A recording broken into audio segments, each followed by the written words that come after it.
મિત્રો આજે આપણે મળવા આવ્યા છે પીપળી જેતપર રોડ ઉપર જે ત્રિલોકધામ સોસાયટી આવેલી છે એમના રહીશો આજે અમને મળવા માટે આવ્યા છે। હવે પહેલા તો સૌપ્રથમ જેટલા પણ લોકો જેટલા પણ મિત્ર આ લાઈવ જોતા હોય એમને નમ્ર વિનંતી છે કે તમે વધુને વધુ અને ફોરવર્ડ કરજો, જેથી કરી અને અમુક લોકો એવું કહેતા હોય છે કે ભાઈ પ્રશ્ન માટે વાચા કેવી રીતના આમ છે તેમ છે, આજે અમુક ભ્રષ્ટાચારીઓ ભાજપના મળતિયાઓ દ્વારા જે આક્ષેપો કરવામાં આવતા હોય છે આમ આદમી પાર્ટીના નેતાઓ ઉપર, એમને અમે આજે ખાસ કહીએ છીએ કે તમે આજે આ લાઈવ અને વિડીયો સાંભળજો કે આ ભ્રષ્ટાચારી ભાજપની સરકારની અંદર નાના માણસો ગરીબ લોકો કઈ રીતના હેરાન થતા હોય છે એની આજે આપણે વિગતવાર ચર્ચા અને રજૂઆત કરવાની છે। આજે અમારું આમ આદમી પાર્ટીનું જે જિલ્લા કાર્યાલય આવેલું છે કેપિટલ માર્કેટમાં, ત્યાં આજે ત્રિલોકધામના રહીશો અમને મળવા માટે આવ્યા છે। આની પહેલા પણ ત્યાં મારુતિ પાર્ક બાજુમાં અમે મારુતિ પાર્કના જે રહીશો હતા એ લોકો પણ અમને મળવા માટે આવ્યા હતા। એમના પણ આ સેમ પ્રશ્ન જે આ લોકોના પ્રશ્ન છે સેમ પ્રશ્ન છે, એ પ્રશ્ન રિલેટેડ આજે આપણે ચર્ચા અને વાતચીત મિત્ર કરવાના છે।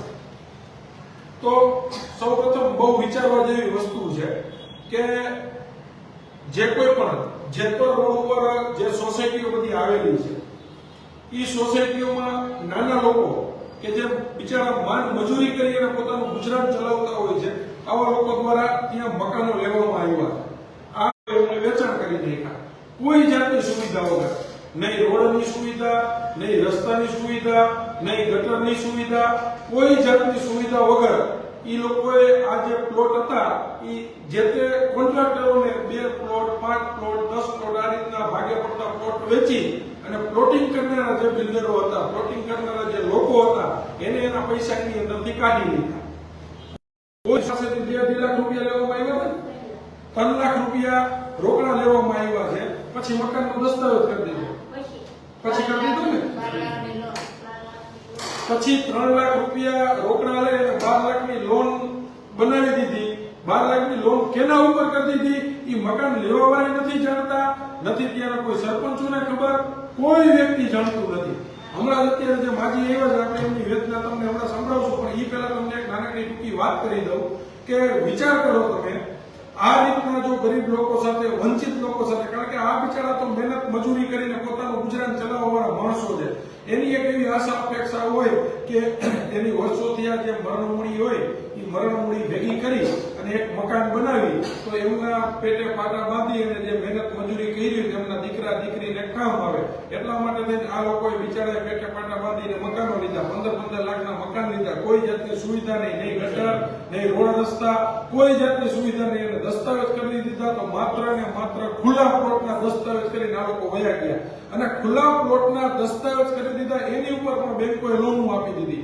હવે વિચાર તો કરો કે બેંકના મળતિયાઓ કેટલા આ ભ્રષ્ટાચારની અંદર ભાગીદાર, અને લોનો પણ કેવી હતી ખબર છે, વ્યાજ દર જે હોય ને હોમ લોનની અંદરનું વ્યાજ દર એટલું બધું ઊંચું કે એની કોઈ કલ્પના ન હોય। પ્રાઇવેટ બેંક હોય, પ્રાઇવેટ ફાઇનાન્સર હોય, એ બધા આવી રીતના મંડળી એકઠી કરી બિલ્ડરોએ અને આ જે કંઈ પણ લોકો હતા એને એક મંડળી બનાવી અને આ રીતના ગરીબો સાથે છેતરપિંડી કરવામાં આવી છે। તો મિત્રો આનો હેતુ કહેવાનો એટલો છે કે હવે જે કોઈ પણ લોકો નવા મકાનની ખરીદી કરતા હોય ખાસ જાગૃત થાજો। તમે જે બિલ્ડર પાસેથી મકાન લ્યો છો એ તમને મકાનનો દસ્તાવેજ કરીને આપે છે કે ખુલ્લા પ્લોટનો દસ્તાવેજ કરીને આપે છે, કારણ કે જો એ તમને ખુલ્લા પ્લોટનો દસ્તાવેજ કરીને આપશે અને ત્યારબાદ મકાનની અંદર કોઈ સુવિધા તમને નહીં મળે તો તમે આની ચર્ચા કરવા કોઈ પણ જગ્યાએ નહીં જઈ શકો, કારણ કે એને જ્યારે તમે એમના વિરુદ્ધમાં કોઈ પગલા ભરશો ત્યારે એ તમને એવું કહેશે કે હવે તો તમને માત્ર ને માત્ર ખુલ્લો પ્લોટ આપેલો છે, આ દસ્તાવેજ તમે જોઈ લ્યો। આ રીતના ગરીબો સાથે, વંચિતો સાથે આ રીતના ચેડા કરવામાં આવ્યા છે। આના માટે થઈ આગળની લડત તો આમ જનતા માટે થઈને આમ આદમી પાર્ટીના આગેવાનના નાતે અમે લડવાના જ છીએ। એક પણ આની અંદર ભ્રષ્ટાચારની અંદર સામેલ જે કોઈ પણ બિલ્ડર, કોન્ટ્રાક્ટર કે બેંકનો કર્મચારી હશે એને અમે મૂકવાના નથી। આવનારા સમયની અંદર જો આ લોકોને ન્યાય નહીં મળે, આ લોકો સાથે જે ખોટું કરવામાં આવ્યું છે, આ લોકોની મરણમૂડી જે કહી શકાય એની સાથે જે ભ્રષ્ટાચાર આચરવામાં આવ્યો હશે તો એની અંદર જવાબદાર જે કંઈ પણ લોકો હશે એમના ઉપર શિક્ષાત્મક પગલાં લેવામાં આવશે।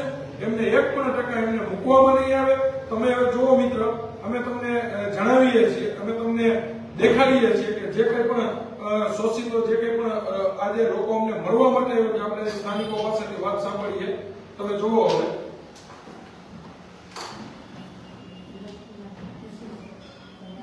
માજી, તમે કયો શું હતું, તમને તકલીફ શું હતી, શું સમસ્યા હતી, તમે વર્ણવો.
એમને માજી, તમે જે કેસ કર્યો હોય એ શેના ઉપર કર્યો છે?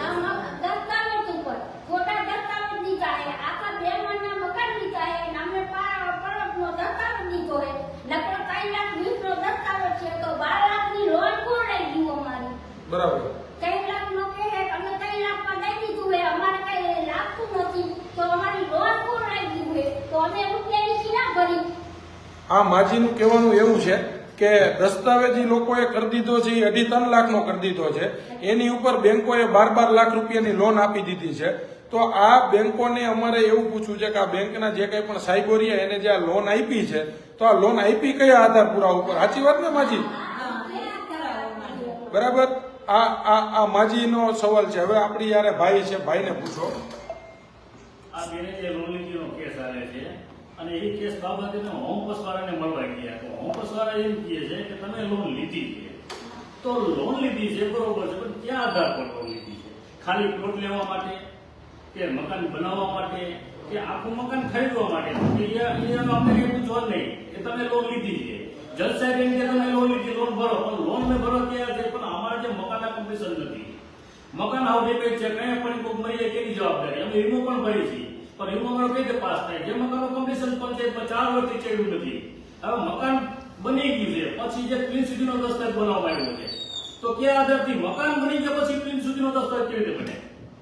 અને જે અમે મકાન લીધું છે, હવે અમારા મકાન વચ્ચે એક દિવાલ છે, એક દિવાલે 2 મકાન, હવે વચ્ચેની દિવાલ કેના માટે? હવે મકાન નથી, બ્લોક છે, તો આખે કોઈ દસ્તાવેજમાં 13 મકાન ઉભા કરવામાં આવ્યા છે. હવે 13 મકાનનું એક દિવસ પંચાયતની કમિશન લાવવા, કમિશન કેના નામે? અમે તો મકાન બનાવ્યું નથી, બિલ્ડર એમ કહે છે કે ભાઈ મેં ક્લીન સિટીનો દસ્તાવેજ દીધો, પૈસા કોણ લઈ ગયા? હવે પૈસા લઈ જવા જે બિલ્ડરના પાર્ટનરો છે એને અમને એમ કીધું કે આ મકાન જે છે, જે સોસાયટી છે, એના પીઓ અમે છે, અમારી પાસે મકાન લ્યો, એના સહ પાર્ટનર પીઓનો ગેરઉપયોગ કરીને અમારી પાસેથી લોન બેસાડી અમારે બેંકમાં ખાતું ખોલાવ્યું. બેંકમાં ખાતું ખોલવાનો કેવો રેકોર્ડ છે? જે બંધારણીય રેકોર્ડ જે ખોલવામાં આવ્યો છે, જે અમારા જાણવા પ્રમાણે ખોટો રેકોર્ડ છે. જે તારીખે અમે ખાતું ખોલાવ્યું, દાખલા તરીકે 10 તારીખે 10મા મહિનામાં ખાતું ખોલાવ્યું, તો ખાતું જે બેંકમાં અમે ખોલાવ્યું છે પૈસા ટ્રાન્સફર કરવા માટે ફાઇનાન્સના, એમાં 4 મહિના અગાઉ ખાતું ખોલાવ્યું દેખાય છે.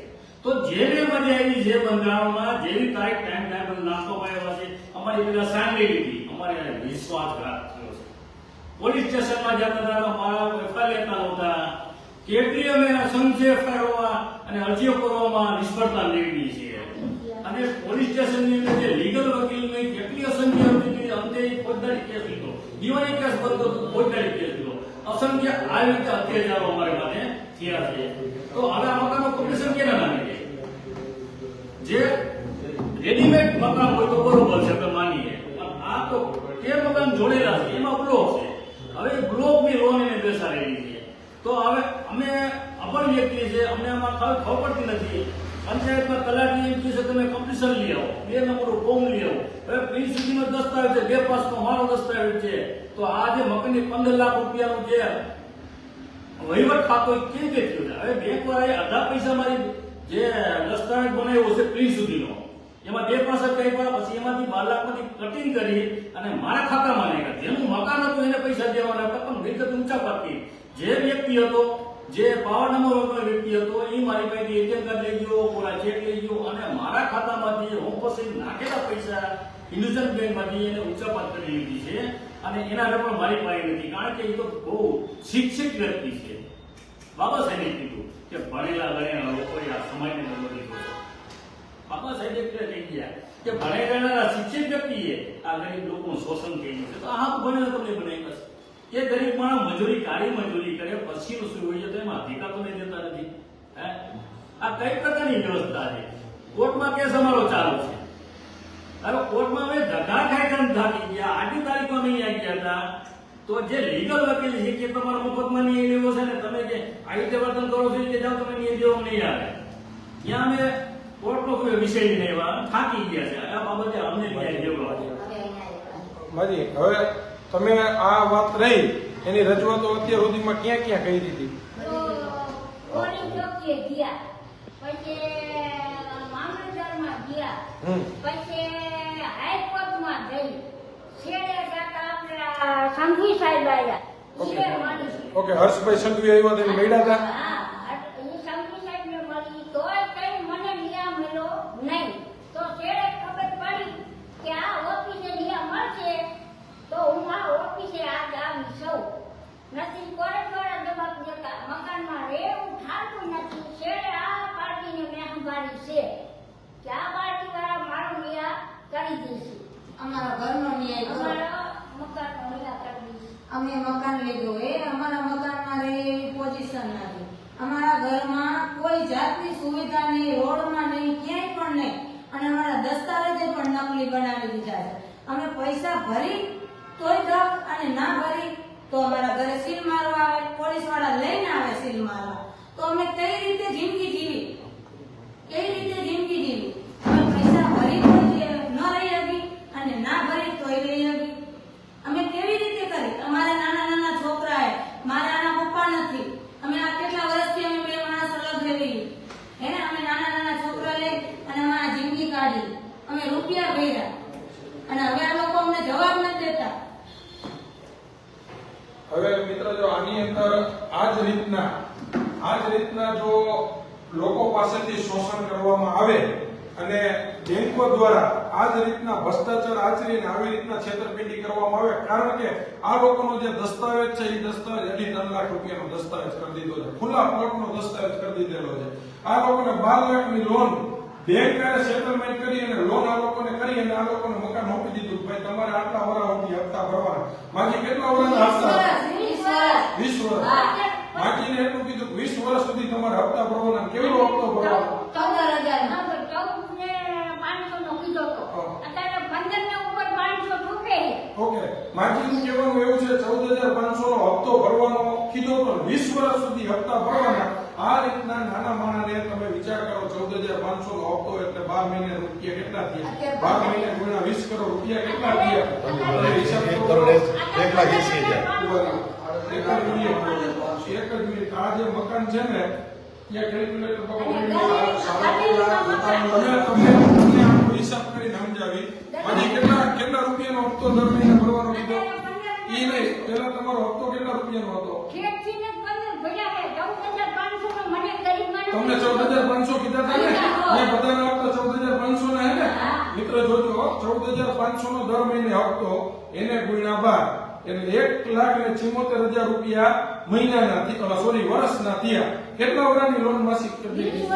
20 વર્ષ. એને ગુણ્યા 20 એટલે માજી પાસેથી 34,80,000 રૂપિયા.